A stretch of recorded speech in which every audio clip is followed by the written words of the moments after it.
Pulos na ko ani ang kalibutan kay di jud ko ganahan manarbaho guys, as in like naglupad-lupad ang utok na ko guys. Na-realize na ko grabe di jud dali mahimong Taylor Swift no, kay as in di siya muundang og trabaho guys. Na-feel jud na ko guys nga maybe gipahimo na siya kog lawyer sa Ginoo, pero nay mga crush sa ako na politician tapos minyuan ko niya, and then mahimo din kog first lady guys, tapos magkaanak mi, tapos among mga anak nalay mga yaya niya, di na ko mahago. Wala, dyan ko kabalo sa kong pulos ani nga kalibutan, guys. As in, feel na ko, my being a lawyer is just an edge to be a housewife. If mahimo po kong housewife, dili po ko pwede, kay di ko ba maluto. Ang bot, ang sadya papel na ko ani nga life. So, I don't know.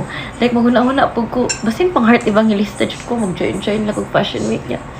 Di po siya lalim nga trabaho guys, kay mumatakag sa iyo. So kung naminaw ang Ginoo sa ko karon, so nakauna po siya kabaga ug naong ani nga bae. Oy, di po siya inana ka gwapa, di po siya anak ka sexy, di po siya anak ka bright. Lahi ra po kog pangandom guys. It's a me problem.